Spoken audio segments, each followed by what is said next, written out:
Welcome.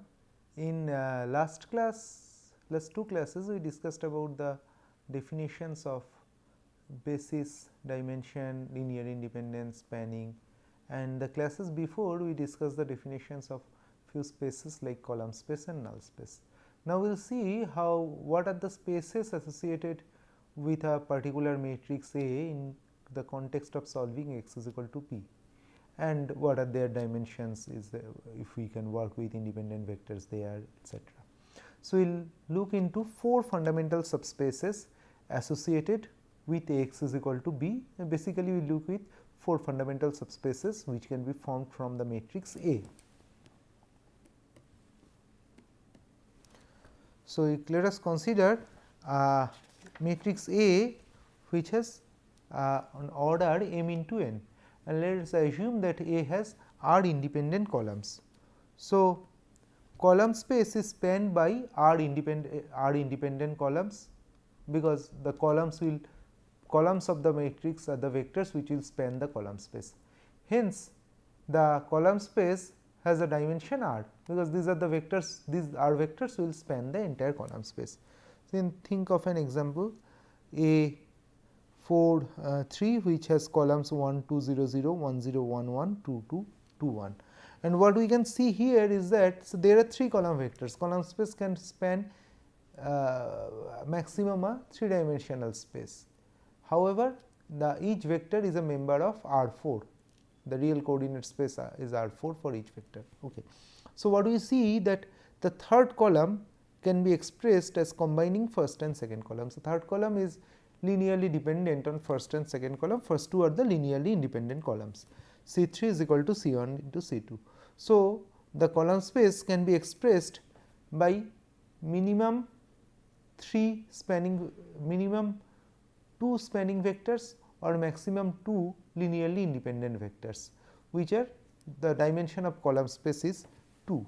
We can write here dimension of column space is equal to 2, because there are 2 vectors which can do linearly independent vectors which span over the entire column space. So, column space is also a subspace of Rm, because m is the number of rows, that is number of vector terms or number of components in each column vector. So, column space is a subspace of Rm, but its dimension can be, so dimension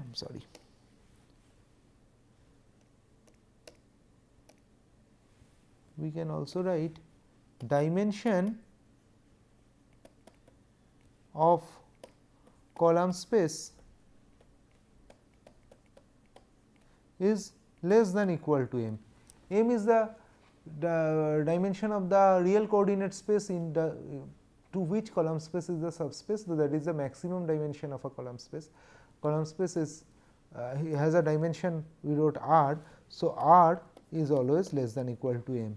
Here we can see that column space is subspace of R4, but dimension is 2. So, the dimension is always less than the dimension or less than equal to the dimension of the real coordinate space.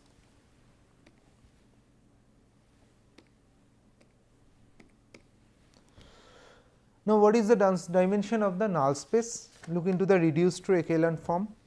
Ax is equal to 0. A is a 4 by 3 matrix here. When we get the reduced to echelon form of Ax is equal to 0, we get the 2 pivoted rows or 2 pivoted columns and 2 non-pivoted rows or 1 non-pivoted column. So, these 2 pivoted rows will give us 2 pivot variables, and the third one will be a free variable.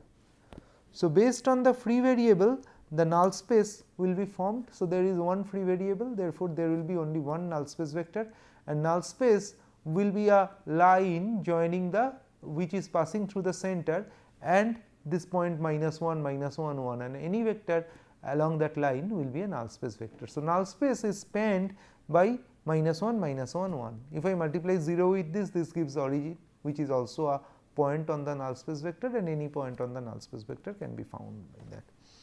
So, null space has a dimension 1, that is number of free variables will give me the dimension of the null space. What is number of free variables? Number of free variable is number of columns, because we have 3 columns and only 2 columns, we have 3 columns and only 2 pivot elements. So, number of columns minus the number of pivoted columns or number of pivots, that will give me the number of free variables, and null dimension of null space dimension of null space is equal to number of free variables of reduced row echelon form of the matrix A. So,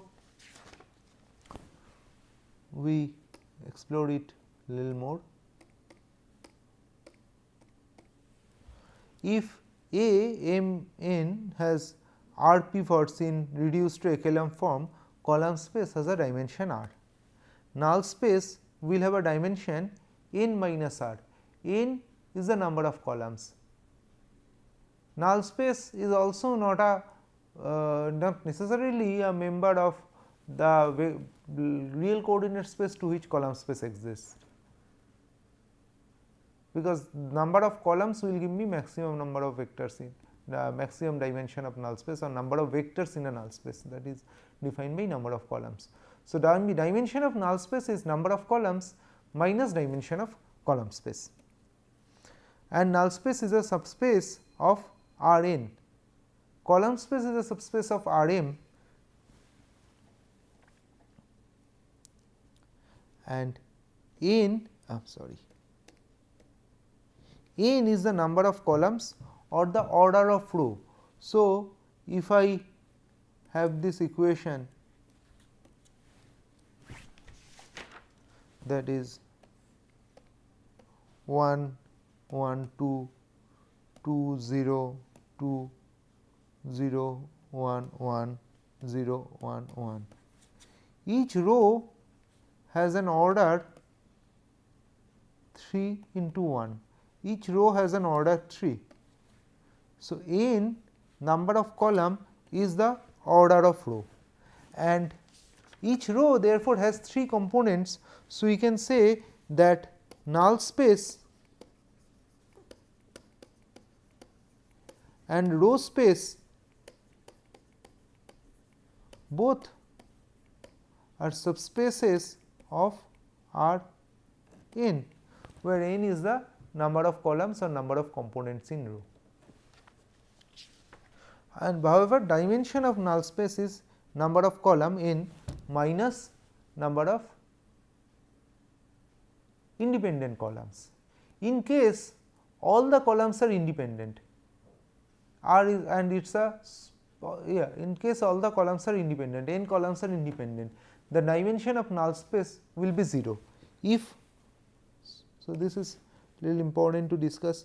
If all columns are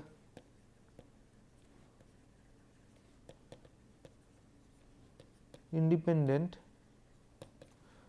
so the number of vectors which span over the column space will be exactly the number of columns. Number of independent vectors that span over the column space will be exactly the number of columns, or column space has dimension n. So, dimension of null space will be of null space, what will it be? N. Now, that means R is equal to n, n minus R. So, n minus n is equal to 0. That means n A is only a 0 vector. A 0 vector has no dimension, it is only a point. So, null space is only a point in case all the columns are independent. And why will it be? Because all the columns will have one pivot, therefore, there will be no free variable. So, null space will not have anything other than 0 0 0, it will be identically the 0 vector.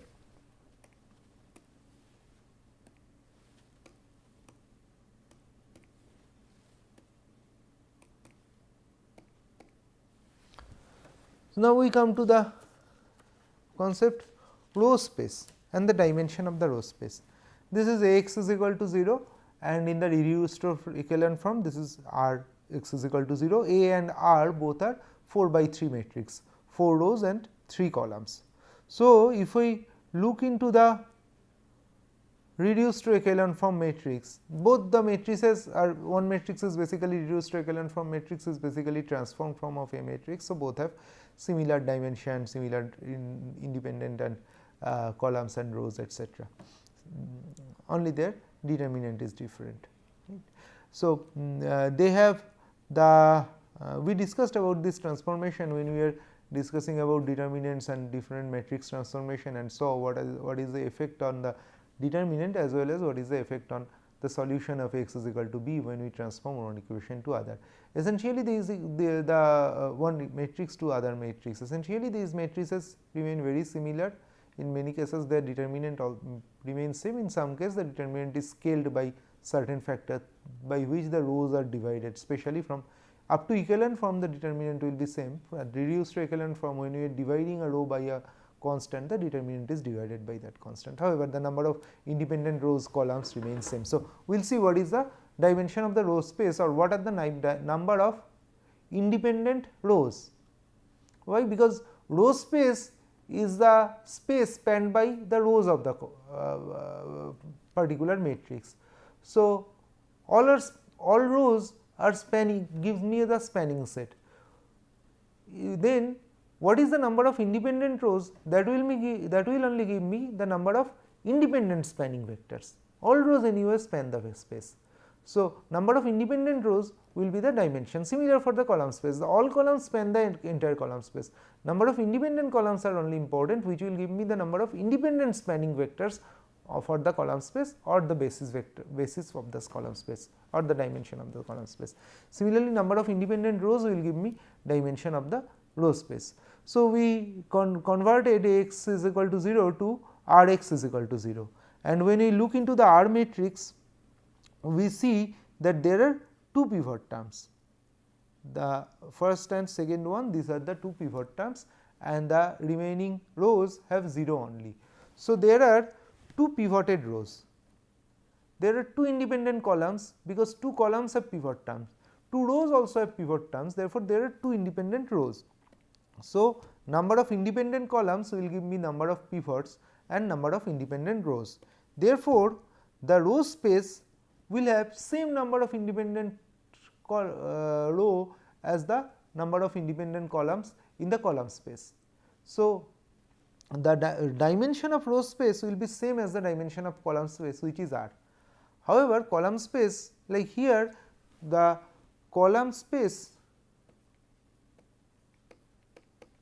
was subspace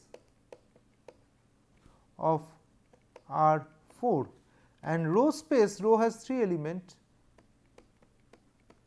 which is written as transpose A transpose column space, because row is basically transpose of A. We should be discussing later. I should have discussed it. So, row is the column of A transpose is a row of A. So, row space of A is written as column space of A transpose. So, this is the row space is a subspace of R3 because each row has 1, 2, 3 components. So, row space which is given as column space of A transpose, because column of A transpose is row of A. So, we are using only one notation for these spaces, that is column space C. C of A is column space, C of A transpose is the row space. So, row space has same dimension as the column space R, however, it is subspace of a different real coordinate matrix, real coordinate space which is Rn.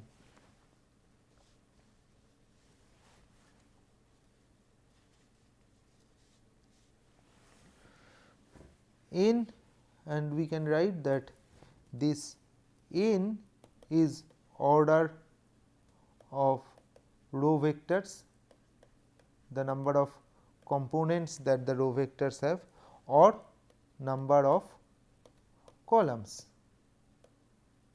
The number of elements in a row vector is basically 1, 2, 3, the number of columns. So, n is the number of order of row vectors or number of components in the row vectors or the number of columns. So, row space has same dimension of row space is same as dimension of column space. However, the order of row space is different than the dimension of column space, because column space is of R m. Column space belong to the real coordinate space m, row space belong to real coordinate space of order n. So, number of independent columns is equal to number of independent rows, which is apparent from this example, and that gives rise to a very important theorem in linear algebra or matrix algebra, that row rank is equal to column rank. Number of independent columns is equal to number of independent rows. So, if we, and this is evident from the example we saw in the last slide, and similar thing we will see here, that if we take echelon form or reduced to echelon form of a matrix. Reduced to echelon form means there will be one first non-zero term in any row will be 1, coming from left everything will be 0 and the first term will be 1, and coming from top any column will have the first non-zero term which is 1, and remaining terms can be anything. However, each row will have a one term. So, terms below the 1 in one particular column must be 0, because the next row will have a 1 at the first non-zero term, before the terms before that will be 0. This is a reduced to echelon form, but these terms can be non-zero. So, what we see from a reduced to echelon form, this is transformed form of the matrix A. So, it will have same number of independent rows and columns as matrix A. These are the 3 independent rows. The fourth row is a 0, anyway is a dependent row, but any of the pivoted rows, because it has the first non-zero term here, this term is 0 here, this term is 0 here. So, this cannot be expressed as linear independence or linear combination of first and third row. Similarly, third row cannot be linear in combination of first and second row. So, these 3 are the linearly independent rows, and if we look from the column perspective, they are the 3 independent columns. So, what we know earlier is that rank of a matrix, remember this we discussed when we are discussing about determinants, is equal to number of independent rows or columns. Therefore, number of independent rows and number of independent columns in a matrix must be same, which is a very important theorem again. So, if we think of an n by n matrix, if A is an n by n matrix, all rows are independent, all rows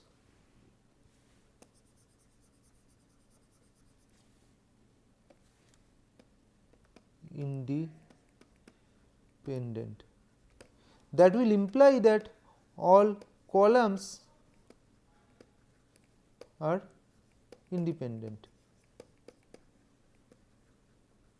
So, a square matrix with independent rows must have a independent column, and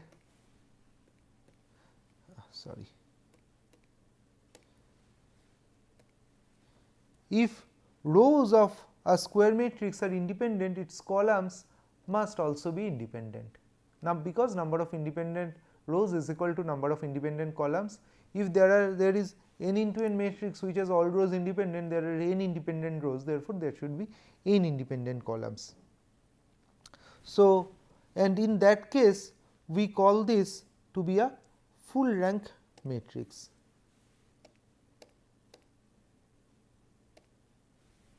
In this case we call it to be a, if it's all rows are independent, columns are independent, rank is equal to n, and this is called a full rank matrix, that is number of row and number of column is equal to the number of independent rows or columns, or is equal to the rank, and this is the only case the matrix is non-singular and it has a non-zero determinant.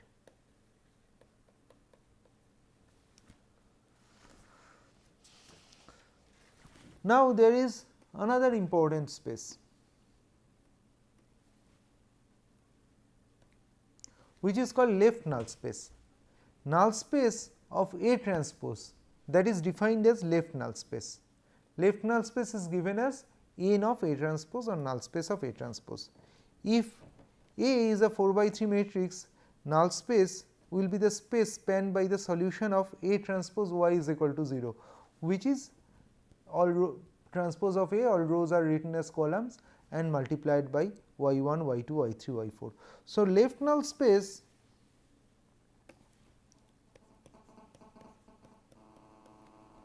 will be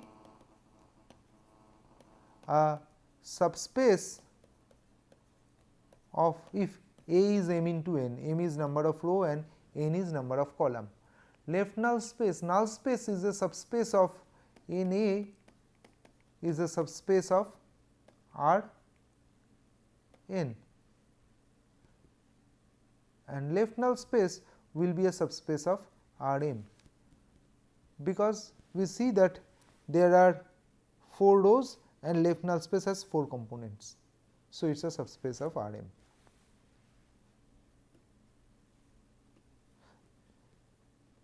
So, this is after row space, column space, null space, row space, left null space is also a fundamental space of associated with the matrix A. And if A transpose y is equal to 0, we can write y transpose A is equal to 0. So, this is y is in its transpose form is multiplied with A and gives a 0 product, and therefore, y is called, y comes in the left of A. So, it is called a left null space. So, if columns, what is the dimension of a left null space? If column space has a dimension R, row space will also have the same dimension, dimension of row space will also be R. So, A transpose in ref form or in reduced to echelon form will have same number of pivots. The number of pivots, number of independent rows is equal, columns gives me the number of pivots, which is equal to number of independent rows. Now, number of rows are columns of A transpose. So, number of independent columns in A transpose is equal to number of independent rows in A is equal to number of independent columns of A. So, they should have same number of pivots. If A has a pivot R, A has dimension R or R independent columns, A in R ref form, A has dimension R, that will make that A in reduced to echelon form of A will have R pivots. A transpose in reduced to echelon form will also have R pivots. So, A transpose will have m columns, m is number of rows in A transpose will have m columns and R pivot, and so null space of A transpose will have m minus R free variables. A transpose is has m columns, among which R are pivoted columns. So, m minus R are the free variables. Therefore, dimension of null space of A transpose will be m minus R, which is the number of free variables. So, free variables consist null space. So, null space will be spanned by, so we can probably also write it, n of A transpose will be spanned by M minus R null space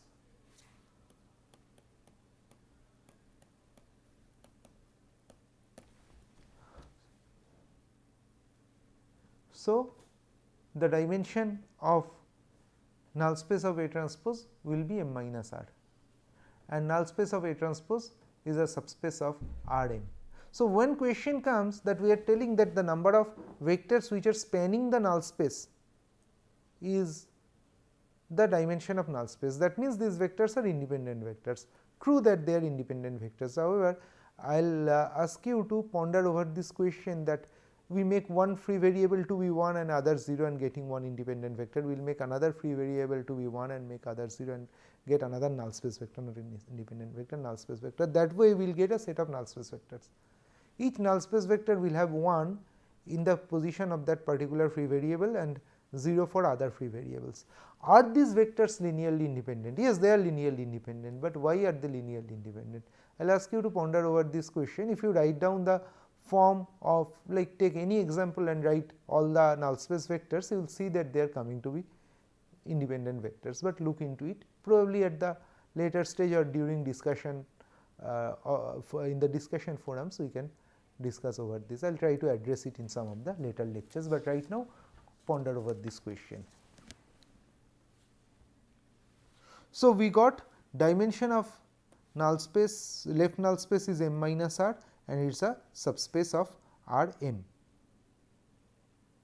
It is not a, is it a subspace of left null space is a subspace of R m.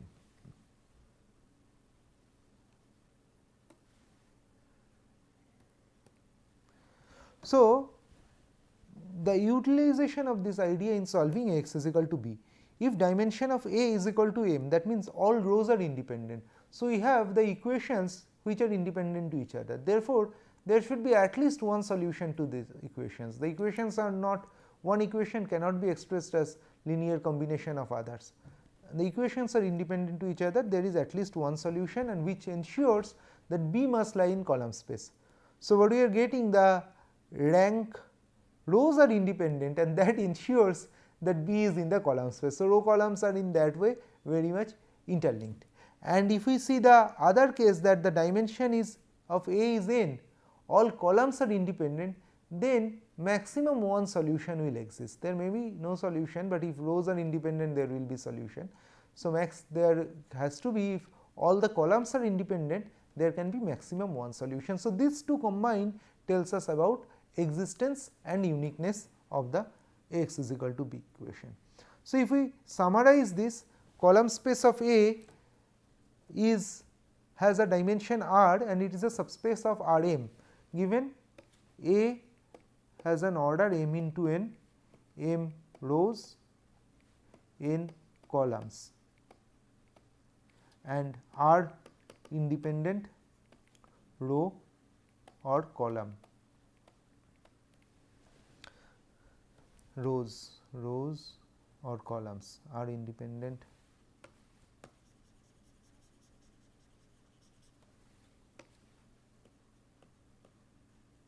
rows or columns. So, we have m rows and n columns. So, column space is a member of R m, is a subspace of R m, real coordinate space m, and dimension R. Null space has a dimension n minus R, number of columns minus R, and it is a subspace of R n. Row space or column space of A transpose is a his dimension same as column space R, it is a subspace of R n. Left null space has a dimension m minus R, it is a subspace of R m. The interesting observation is that null space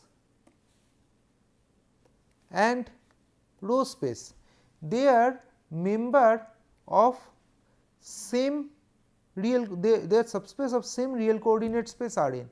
R n will have maximum n number of basis vector, R n will have n number of basis vector, not maximum, n number of basis vectors.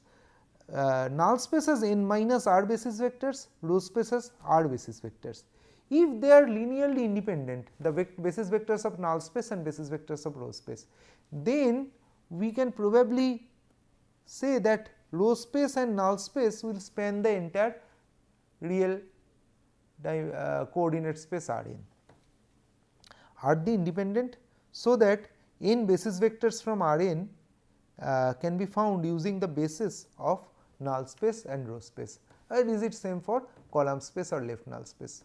And we will look into this question in discuss this answer of this question in next few class, whether row space and null space are linearly independent. So that if something belongs to null space, that means there is some, it does not belong to row space, there is a, it is basically there is a dependence between the row space, and same for left null space and column space. Very important thing will come from left null space and column space, is B has to lie in column space for a solution of x is equal to B. If something already lies in left null space, because dimension of left null space and dimension of column space add up to the dimension of the real coordinate space they belong to. So, they are, can we say that they are complementary to each other? There might be an overlap between them. If there is no overlap, they are complementary to each other. So, if x is equal to B does not lie in the left null space, it will lie in the column space and we can solve it. If it lies in the left null space, for the part of B which is lying in the left null space, that is not solvable.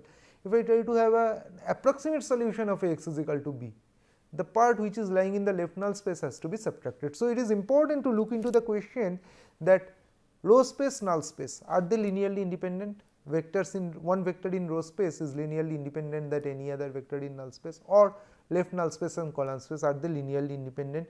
Can we form a basis for the larger real coordinate space using the basis of row space, null space, or using the basis of left null space, column space? This is a very interesting question where we arrived, and in the next few lectures I will try to address this question. Thank you.